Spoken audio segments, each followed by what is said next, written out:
Welcome to Get Savvy, the podcast for business owners who want to claim back their time through the power of delegation, streamlining, and productivity. I'm Teesha, your host, and I'm here with my co-host Jo today, and we are discussing how you can work less as a business owner. It's a very interesting topic. Lots of reasons why people would start their own businesses. It might be to get more freedom and work whenever they want. It might be to control their earnings. So many reasons, but you don't want to be working all day, every day as a business owner, do you? Yes, I think we have this illusion that it's going to be so much less work and less hours than our crazy corporate jobs that we used to have working all the hours. But in reality, it takes so much time, effort, and work to get a business really pumping and off the ground. Mm-hmm. And so what we quickly realize as business owners is that it's not like that. And we actually end up working more hours, which we don't want for you. It's not sustainable. No, definitely not. And you don't have to either. So we're going to give you some tips over this episode on how you can change that, because we want owning a business to be enjoyable for everyone. And finding that balance as well between work and personal life can be interesting. We've often spoken about it on the podcast being more like a blend rather than a balance. That's your favorite term, isn't it, Jo? It is, yes, because inevitably your business and your personal life is going to blend whether you want it to or not. Mm-hmm. And I'm excited for this episode because I see too many business owners getting burnt out, and it's somewhat avoidable, I think. Mm-hmm. Yeah, I'm sure you can give us lots of great tips because you've managed to do this yourself. So a big one that we're going to start with is hiring a team. Now, as your business grows, hiring a team is going to be hugely beneficial. And it can be quite difficult, though, to find that tipping point. So what was the point that you actually made that decision, Jo? Yeah, I think the tipping point often has a lot to do with consistent sales or reoccurring revenue coming in, because you need to know that you can cover the salary of the person that you're going to hire, if we're talking about an employee, and cover the invoice of your contractors if you're going to go down the contractor route. So you have to be confident that you can cover the extra costs that you will have in your business, because otherwise it's just going to add more stress. Yeah.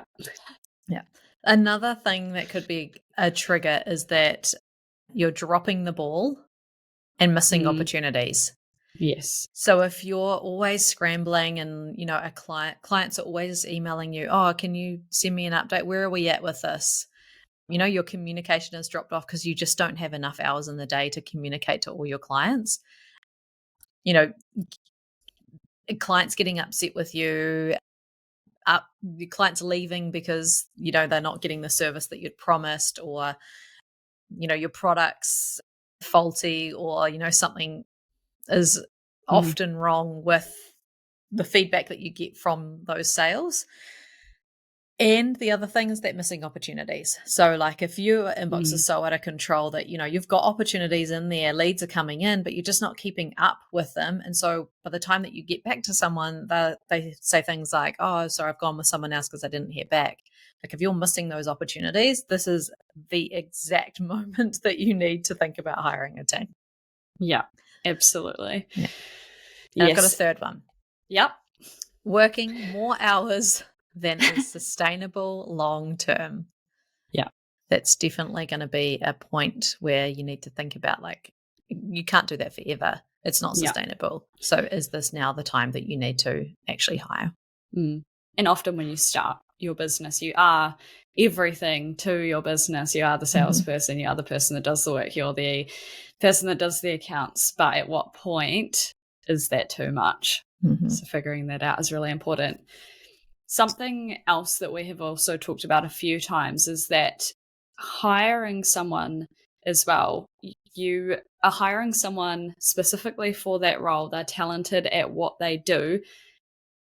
As much as it's potentially horrible to hear, they can probably do that job better than you ever could, because if you're doing 100 things and they can focus on that one thing, then they're going to be able to do that at a higher quality. And then it actually benefits you too, because again, you can focus on really important things, things that only you can do, and the stuff that matters most to your business. Yeah, I think business owners often need to drop their ego of like, no one else can do it better than you. And hiring people who are better than you is like an amazing strategy for having a well performing business that's going to get you the results that you want. Yeah. So, yeah, I wouldn't be afraid to hire people who are better than me. That's what I did with you, Teesha. So, I knew that I had some downfalls in terms of like supporting the team and being there and understanding their needs. And so that's why you've come into the GM role at Strictly Savvy, because you can do that far better than I ever did. So, and I wasn't afraid to hire you because of that. Yeah. Like, that's amazing for the business. And so, yeah, putting your ego aside, I think, is hugely important as a business owner. Yeah. Well, you do, at the end of the day, want that peace of mind. You don't want to hire someone that's going to be average at the role just because then it means they're not better than you. Like, what kind of strategy is that? I mean, even for me, again, I'm doing a lot of the hiring now at Strictly Savvy, and we have a whole team of bookkeepers. I don't really have that much bookkeeping knowledge, so I need to hire people that I know are amazing at that role. So there are people on the team that I'm very aware are more skilled than me, and I like it that way because I can trust them fully. Yeah, absolutely. Why, as a business owner, it would be like really naive of you to think that you can be good at all the departments of your business. Yeah.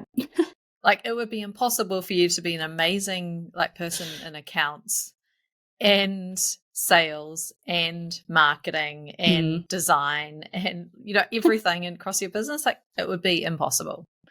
And think about as well, not just hiring someone into a role that could potentially do it better than you, but also what are the things that you don't enjoy doing. So again, talking about all of the things that you do in your business as a business owner. Even if you aren't good at bookkeeping, but you also just don't enjoy it, then don't keep doing that for your business or your marketing. Like, find a marketing person if you really hate doing that. Those are really good ones to start looking at getting team members into. Yeah, because there'll be gaps in your business that, because you're not enjoying that aspect of your business, you'll always put it off. Yeah. And it will be the last thing, and it will get the least amount of attention, but it may be something really important that is actually going to bring you in more sales, more leads, deliver a better service, keep you compliant. Like, every aspect of your business is very important. And so what are you procrastinating on? What are you always putting off because you don't enjoy it? It's a great place to start. And so this is mainly in regards to full-time employees or contractors, but an alternative there is outsourcing and getting something like a virtual assistant, or there are other outsourced solutions like bookkeeping, social media, payroll services, marketing, you name it. You can hire these people for a certain amount of hours, a month or even a year into your business to take over those things so that you aren't worrying about having to pay a full-time employee.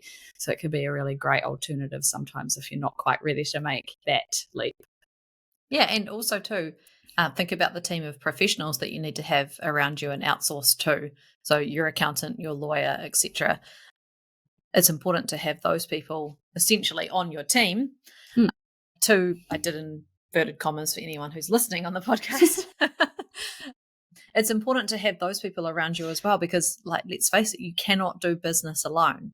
You have to have a team in some way, in some form, whether it's a team of professionals, an internal team of employees, or some service providers that you've outsourced to. Yeah. A big topic for us is also creating those systems and processes. And this does intertwine with hiring staff or outsourcing, because you need systems and processes established in your business before you can start handing things off. You do have to have it at a certain level before someone can take over, because if they're just walking into an absolute mess, it's likely they're just going to turn around and leave. And sometimes they do. Yeah. And not in our business, but I've seen it in others. The thing that I find with systems and processes is people hear that word and those words and they think, oh, that sounds like it takes a lot of time Mm-hmm. and is very boring and tedious. And often those things are not very attractive to a business owner. And so this is one of those things that does get left. Because you're running the business and you're just trying to keep up with everything, this is often the last thing that you're thinking about, is actually stopping and implementing a system to automate something or streamline your workflow or document the process so that you have a process for anyone who does that task in the future to actually follow. Mm-hmm. However, it is one of the most important things that you will need in your business to be able to scale and have you not do everything and to free up your time. Yeah, that's so important. So, so important. And yeah, I mean, exactly that. If you're trying to delegate a role or tasks to someone and there isn't actually a process on how to do it, then they're going to be scrambling trying to find their way through it, and it's going to end up taking double the amount of time than it would have in the first place. And you can make it easy for yourself. There are so many tools and apps out there now. You can do screen recordings if you work on a computer and actually record what you're doing when you're doing a specific process. It doesn't have to be super manual that you're sitting there with a pen and a pencil writing out every single step. You can find ways to make it easier as well. Mm-hmm. But or have get to. or get a service provider to actually help you create these systems and processes. Yeah. The thing with the systems and processes is that it gives you so many benefits of when someone starts with you. If you have things documented and you have the systems, it takes way less time to get them up to speed. Because often that trigger point where we talked about before of when you hire is when like you're doing way more hours than you should. And that means that you feel overwhelmed and super busy. And the last thing that you want to do is actually stop and train someone on what to do and answer all of their questions and get them inducted into actually doing the role for you. If you start the systems and processes early, it means that it's so much easier when you do get to that trigger point of actually hiring someone into the business. The other thing too is that it also gives you this really great consistency in your business. So what normally would happen in a business without systems and processes is that someone would come in, someone would train them, and they would train them as to like their preferences or how they've modified doing something, and they have then told that person. Maybe they have like forgotten something that you had told them when they came on board, and now they haven't relayed that information to the new person. So then the new person has all of these gaps in their training and also have been trained by this person as to their preferences. The next person comes along, same thing. It's like Chinese whispers, right? Yeah. That person's then training them on their preferences. And that really important thing that you said to someone once at the very start that you have now assumed has been happening every single week or month or however, whenever the task is done. And unbeknownst to you, you have no idea that now this is actually being done in a completely different way than you first intended when you told someone the first time. Yeah. And especially, because there are so many different levels of team members that could be doing training. You might have it that someone in your leadership team does the bulk of it, but then it might be that they're sitting alongside a team member and there's going to be so much mixed information that they're getting. And especially if you've got one person telling them one thing, another person telling them another thing for the same person that's doing training, if they have a central place that they can go to find out information, whether like we have an internal intranet as well as our induction course that's all online with our videos and things. That place is like heaven. Everything is in there and our team members know they can go there to find out information. And so if they're ever getting mixed information from other people, they just know that that's the first port of call. Yeah. It's that's one of the best and easiest things that, well, maybe not the easiest, but one of the best and most important things that you could do, and something that will save so much time, because that's something that you are going to do over and over again. Yeah. Is hire The other people. thing that it does too is that if you insist on all of your team members documenting everything that they do and keeping this kind of one source of truth actually up to date, which is more important, I think, than it's equally as important as starting and setting it up, is to actually keep it up to date. Otherwise, it's useless. So by having that all in there and insisting that your team do keep it up to date, it means that when someone leaves, someone else can take over seamlessly. Because we've all been in that situation, right? Someone leaves and they've taken all that knowledge with them, and then it's like, what do we do? Because often when you're hiring employees, the delay between like your team member resigning and leaving and then the next person being recruited and coming on board, sometimes there's like no time or just a few days for that person to actually hand things over. So like this has to be one of the things that every single team member that you have must do as part of their role, is to document everything. Yeah, and ongoing through their role, not just once they have resigned. Once they've resigned, that's when they look through all of it and they refine it, but they need to be doing it as they go, because otherwise that's such a huge information download that they're trying to do in 2 weeks or a month or whatever their notice period is. And that's when you just, like, it might be documented, but it's not going to be good quality at all. No, you're not going to have time to review it. They're going to be doing it right up to the wire. And how can they do their actual job at the same time as documenting everything? So this needs to be something that's implemented from the very beginning. And it doesn't have to be complicated. We have a very simple online tool that we use to do this.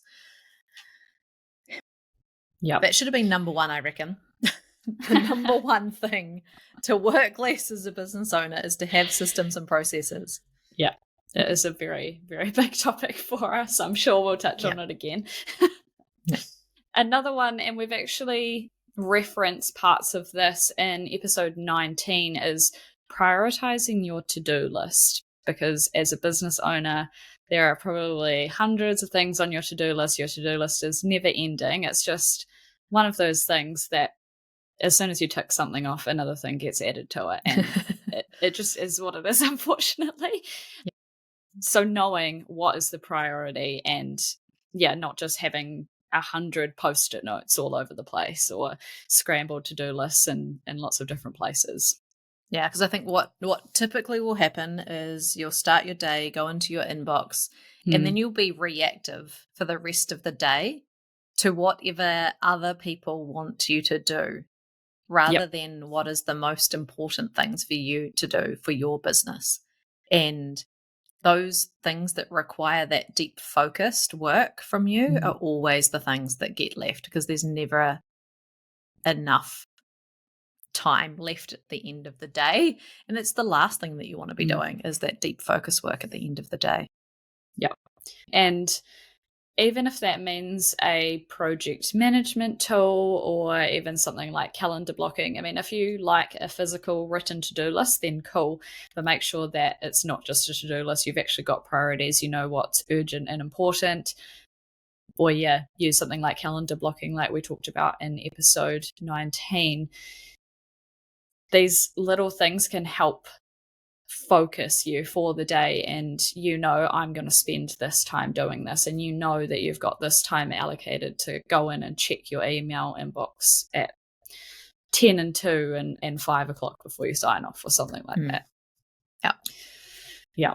And this sort of blends into our next one, which is setting clear boundaries. So that could be for when you're going to do the work, how you're going to do the work. It could be boundaries between your work and personal life. As we've said again, it's a blend as a business owner.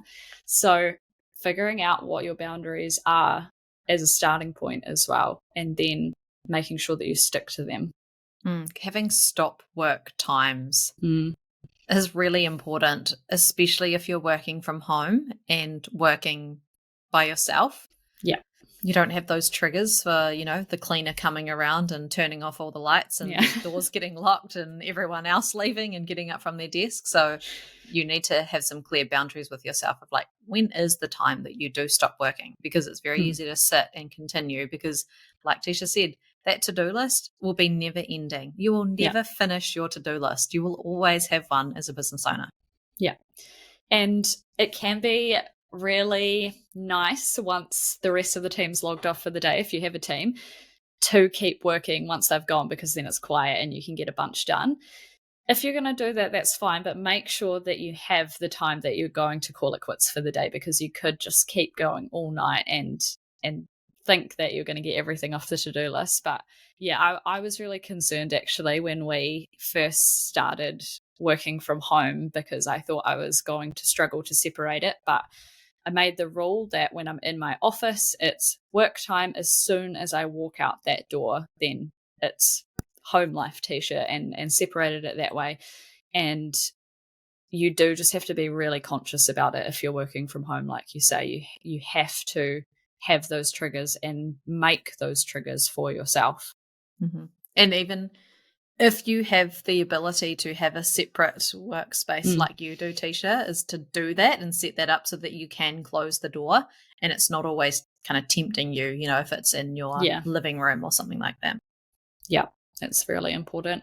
And especially, if you have kids and stuff as well, having breaks at lunchtime or the afternoon once they're home from school, again, figuring out what, maybe not a boundary, but those things that are really important to you, that you're going to have those breaks, and step away and actually make sure that you've got time for yourself as well, and you're not just all business all the time. Something else too is to help you work less as a business owner is to actually plan your holidays and break times, your annual leave, ahead of time. So I actually start doing that now. It's September when we're recording. So doing that now for next year, it's that analogy of, everyone would have seen it, the jar with the rocks, the pebbles and the sand. If you put the sand in first and then the pebbles, you don't have any space to put the rocks. And your rocks can be your, like, what is your priorities, the things that are really important to you, and holidays. If you put the holidays in first and actually plan those out, you then make sure that, you don't put any work events or projects or anything like that in those times. If you kind of leave it to like, I feel like I need to have a holiday soon, you're going to be already at that like too late kind of period where you're almost at burnout or in burnout. And then you don't have space in your calendar to do something for a week. If you plan it now when your calendar's still clear, you will get those holidays in and then you can stick to those. You don't have to book them, but just having the time in there actually now will avoid you having no time for them. Yeah, I mean, otherwise you just end up chasing your tail. And like you say, you sort of burn out, then you're forced into having a break, but it's a sickness break because you're probably so run down that you can't do anything. And then you're like, okay, crap, I've been off work for so long, work. And then you just go around in this cycle. You're really good actually at making sure that you've got leave booked in your calendar for certain times throughout the year, and you actually just make sure that you stick to it. Yeah. And do you know, this quote really helped me? If you don't make time for your wellness, you will be forced to make time for your illness. Yep. You are going to have a break at some point. So you either choose to have it when you're feeling well and, have a great time and go on a holiday, or you're actually going to be forced to be in bed and sick and then have a break. So would you rather have a break well or sick is your options? And you probably didn't start your business to work 24/7 and only have a break when you were sick. You probably started it to have some more flexibility or something along those lines. So making sure that you're doing those things that you want to do. It's very Yeah. important. Mm. All right, on to our next one, which is learning to delegate and trust others. Now, we talked at the start about employees, contractors, and outsourcing to other types of businesses. Now, this one does circle back to that, but it could be if you already have that team and you're holding on to everything again because you think you can do it better, faster, more efficiently. You might feel like you have to do everything because it's your business on the line and you're the only one at the end of the day that really cares. But I can promise you that's not true. Your team also care and they want to help and they will help. They will step up. They do. The learning to delegate, it's like I did this LinkedIn post that was actually my most popular post ever just recently, and it talked about how I have forced myself to stop and document or record or write the process, even though it's physically painful to do that. Because as my personality style, a real driver personality style, action taker, I know that it's taking me longer and it would be far quicker to do this myself than to actually document it. It's going to take me like 3 times as long. However, I push through the pain because I know that the long-term payoff of me investing the time now is going to be more than the time that it's actually taking me. So I force myself to do it. I have a very capable team member. So I have a virtual assistant myself, and she's very capable, and it takes me conscious effort to hand more and more things over to her because she has the time. And so trust is definitely the first thing, like assuming that they are trustworthy and that they, if you don't have any evidence to suggest otherwise, assume that you can trust them. And that they want to do a good job. Yes, they definitely want to do a good job. So like that trust builds over time, but you have to go into that relationship trusting that person so that you can delegate whatever it is that you've brought them on to do. Yeah. Now, something that I have heard from a few people actually is that they almost feel guilty about delegating because they feel bad that that person then has to do their work. What do you think about that? This is an employee mindset to business owner mindset shift that every business owner has to learn how to do. We typically, in our employee roles, especially if we weren't in like a CEO or a like senior manager role, we typically have always had to say yes to doing things, and we didn't have anyone else that we could ask to do our work. Like that was frowned upon. Why are you slacking off not doing your work? Why are you trying to get out of not doing your work? And so we have those stories and programming that we had from our typically corporate roles, and we bring them into our business, and we actually have to make a mindset shift to like, this is my business. Team members want to do work. They want to do things for you. They want to help you with things. They want to help with the business. And so it's important to make that shift and realize that, even if you don't like doing the thing, often we get this with our clients where they say, oh, I just feel really bad giving you this crappy admin task. And it's like, but the team member loves doing those things. So don't assume that just because you don't like doing it, the person who's been employed in that role doesn't like doing it. Exactly. Because that's their role. They want to. And I think the worst thing in a role is to not be busy enough. Yeah. So fill them up to whatever their capacity is. They will enjoy their work more when they are full and busy and achieving things and ticking things off and feeling like they are contributing to your business rather than sitting around with nothing to do. Yeah. And honestly, like you say, even if you don't enjoy it or you think it's boring or repetitive or something, some people love just being able to sort of not zone out, but just work on a repetitive task like that and listen to music while they're doing it because they can. So yeah, absolutely. Our next one is taking advantage of technology, and we did cover this a bit in episode 15, balancing the automation side with the human touch. So go listen to that episode if you haven't already. But like we've said, there's so many tools, apps, and AI is everywhere at the moment. So no doubt there is a tool or something out there that can help you do that task faster, more efficiently, or reduce human errors. Mm-hmm. Yeah. There's so many. New Zealanders especially are really bad at implementing and trusting technology and making use of what is there. You don't have to do manual things in your business anymore. We promise you there are tools that can really streamline your business. So even if you don't know what those tools are or which one to choose, like find a business that can help you. There are lots of businesses who implement tools and apps and streamline and document your systems and processes, and that's their focus, is to streamline your business. So use them. Yeah. And we're not always just talking about the typical scary AI that's taking over the world and is going to talk to your customers like a robot.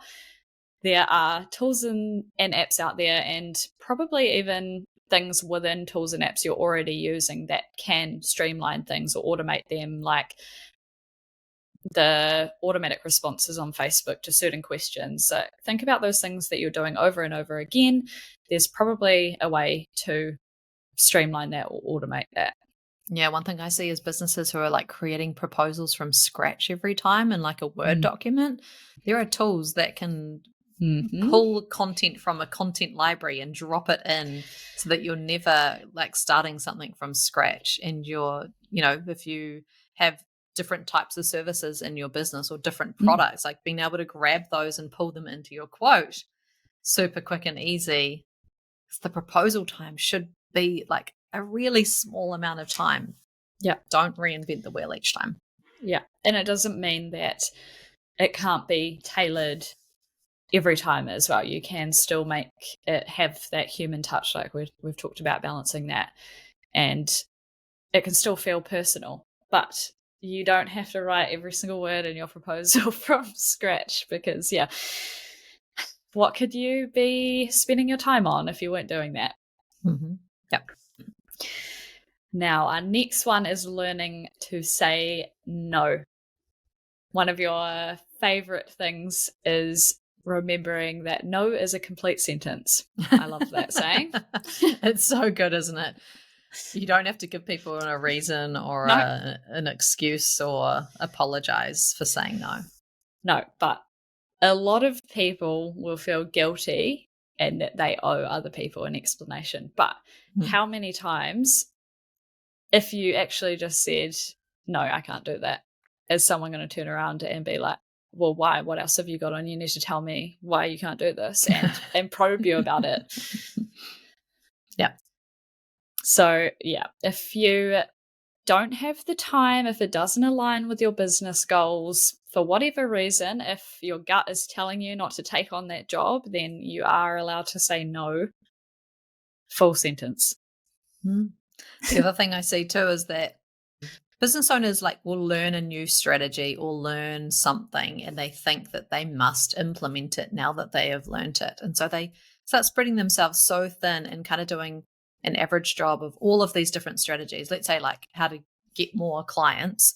You learn all of these, that you should be on Pinterest and YouTube Shorts and TikTok and Instagram. And so you get so overwhelmed with all of the things that you're not doing and all of the places and strategies that you should be implementing, and you start shooting all over yourself, and you end up just spreading yourself so thin, getting to that burnout or not doing anything well. And so you're not actually attracting those clients in because you've kind of half done multiple strategies.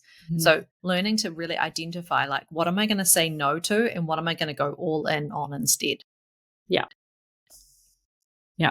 Very important. So we hope that some of these tips have helped. You have probably worked lots of long, hard hours and got your business up and running, and you do deserve to have some freed up time. And there are ways to do that. So we hope that some of these tips have helped you today. And if you need help taking control of your to-do list, then head over to the Strictly Savvy website at strictlysavvy.co.nz to find out more. And this is actually our last episode of season 1 of the Get Savvy podcast. So thank you so much for listening or for watching if you're on YouTube. We would love to hear any topics from you that you would like us to tackle in season 2. So We'll see you in the new year. Thank you for listening.